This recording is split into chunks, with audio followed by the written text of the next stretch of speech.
आज हम देखेंगे थर्ड सेमेस्टर का शैक्षिक मापन एवं मूल्यांकन का अर्थ, उद्देश्य, क्षेत्र, इसी में कवर करेंगे। ठीक है, तो ये देख लीजिए कितना बेहतरीन नोट्स बनाए हैं। दोस्तों, नोट्स बनाने में बहुत टाइम लगता है। अगर आपको वीडियो पसंद आती है तो वीडियो को सब्सक्राइब जरूर करें और लाइक करना ना भूलें, क्योंकि नोट्स बहुत मेहनत लगती है आपको प्रोवाइड करने के लिए, ताकि आप इधर उधर ना भटकें। और बस आपको वीडियो अच्छा लगे तो लाइक और सब्सक्राइब करना ना भूलें। और दोस्तों, नोट्स बनाना ना भूलें, क्योंकि नोट्स आप नहीं बनाएंगे, वीडियो देख लेंगे तो कुछ फ़ायदा होने वाली नहीं है।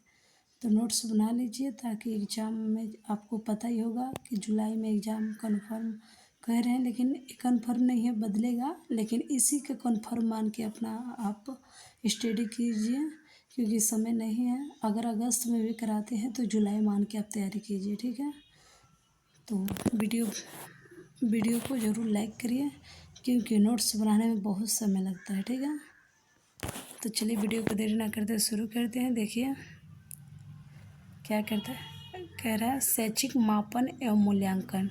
इसका अर्थ देखते हैं क्या होता है शैक्षिक मापन का। ठीक है, तो देखिए, शैक्षिक मापन विद्यार्थी के ज्ञान, कौशल, बुद्धि और उपलब्धियों को अंकों या संख्याओं में व्यक्त करना मापन कहलाता है। क्या है मापन? जैसे विद्यार्थी ज्ञान, कौशल, बुद्धि और उपलब्धियों को संख्याओं में व्यक्त करना है, क्या कहलाता है? मापन कहलाता है। ठीक है, इस आसान भाषा में आप नोट्स में बना लीजिए एक पॉइंट, उसमें अर्थ हेडिंग में डाल के आइए ऐड कर लीजिए, ताकि आपको पता हो जाए शैक्षिक मापन कहते किसे। अगर आपको ये पता हो जाएगा तो एग्जाम में आप आसानी से लिख लेंगे। इसका हेडिंग भी आप बना सकते हैं। ठीक है, अब शैक्षिक मूल्यांकन देख लेते हैं। ठीक है, मापन के आधार पर विद्यार्थी उपलब्धियों का निर्णय करना और यह जानना कि शैक्षिक उद्देश्य की प्राप्ति कितनी हुई है और मूल्यांकन क्या कहलाते हैं। ठीक है, और मूल्यांकन कहलाता है। ठीक है, शैक्षिक मूल्यांकन मापन के आधार पर विद्यार्थी उपलब्धियों और निर्णय करना और यह जानना कि शैक्षिक उद्देश्य की प्राप्ति कितनी हुई है और मूल्यांकन कितनी हुई है और यह मूल्यांकन कहलाता है। ठीक है, अब देखिए तीसरा क्या है, अवधारणा क्या है। ठीक है, यह अवधारणा पहला है, देखिए, मापन केवल अंक या संख्या बताता है। ठीक है, मापन क्या बतलाता है? केवल अंक और संख्या बतलाता है। मूल्यांकन उन विश्लेषण करके निर्णय देता है। ठीक है, मूल्यांकन क्या कहता है?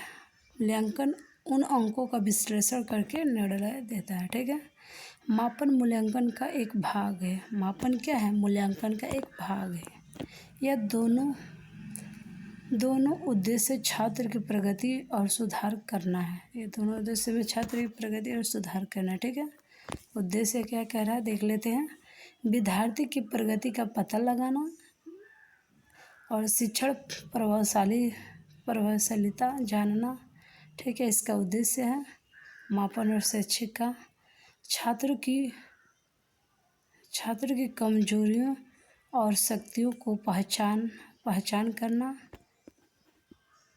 उचित मार्गदर्शन एवं परामर्श देना, शैक्षिक उद्देश्यों की प्राप्ति और का मूल्यांकन करना। ठीक है, विद्यार्थियों को प्रोत्साहित करना, ये हो गया। ठीक है, देख सकते हैं आप लोग, इसका उद्देश्य शैक्षिक और मापन का अर्थ इसका उद्देश्य है। ठीक है, उद्देश्य आ गया अगर एग्जाम में तो आप लिख देंगे, विद्यार्थियों की प्रगति का पता लगाना, प्रभावशाली शिक्षण की प्रभावशीलता का जानना, छात्र की कमजोरियों और शक्तियों को पहचानना, उचित मार्गदर्शन परामर्श देना, शैक्षिक उद्देश्य की प्राप्ति और मूल्यांकन करना, विद्यार्थियों को प्रोत्साहित करना। ठीक है, ये आप ऐड कर सकते हैं अगर उद्देश्य पूछेगा।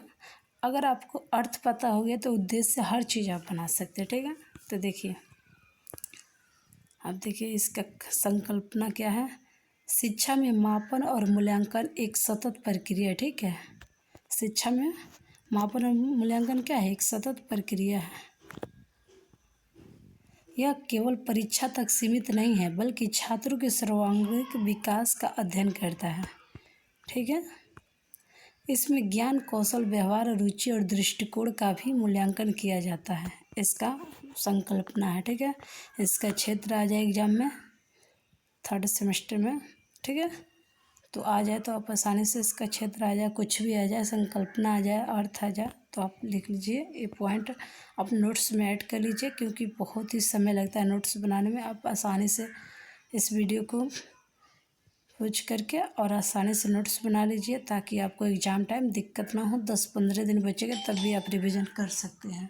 ठीक है, देखिए क्षेत्र क्या है इसका, शैक्षिक उपलब्धियों का मापन। ठीक है, बुद्धि, अभिरुचि और व्यक्तित्व का अध्ययन इसका क्षेत्र है। ठीक है, एक है शिक्षण विधियों का मूल्यांकन, पाठ्यक्रम की प्रभावशीलता का परीक्षण, विद्यार्थियों को सर्वांगीण विकास का आकलन, विद्यालय और शिक्षा व्यवस्था में सुधार करना। ठीक है, ये क्षेत्र है इसका। अब निष्कर्ष देख लीजिए आप लोग। निष्कर्ष सब मिला के आप निष्कर्ष याद कर लेंगे ना, तो निष्कर्ष में इस जितना आप इधर पढ़े हैं ना, उसका मन समझ लिए एकदम सार है ये, कि एकदम ये 2-4 लाइन में आपको पूरा जितना भी पढ़ा है इसका आंसर यहीं मिल जाएगा। यही याद कर लेंगे तब भी बहुत है, कुछ याद करने की ज़रूरत नहीं पड़ेगा। ठीक है, निष्कर्ष में देखिए आप क्या है, शैक्षिक मापन और मूल्यांकन शिक्षा प्रक्रिया का महत्वपूर्ण भाग है। क्या है, शैक्षिक मापन और मूल्यांकन शिक्षा प्रक्रिया का क्या है, महत्वपूर्ण भाग है, जिनके माध्यम से विद्यार्थी उपलब्धि, प्रगति और सर्वांगीण विकास का सही आकलन किया जाता है। ठीक है, ये निष्कर्ष लिख लीजिए और देख लीजिए, इसका नोट्स बना लीजिए दोस्तों। इतना बेहतरीन नोट्स आपको कहीं नहीं मिलेगा, क्योंकि नोट्स बनाने में बहुत टाइम लगता है। और देख लीजिए, आप जल्दी से इसका नोट्स बना लीजिए, ताकि एग्ज़ाम टाइम 10-15 दिन बचे, तब भी आपको कोई दिक्कत ना हो। आप PDF कुछ भी से ऐसे पढ़ सकते हैं, और आप जब पढ़ लेंगे तो अर्थ ऑटोमेटिक समझ में आ जाएगा, याद करने की भी ज़रूरत नहीं रहेगा, क्योंकि जब आप ऐसे समझेंगे तो देखेंगे तो वो याद हो जाएगा। ठीक है, तो नोट्स बना लीजिए।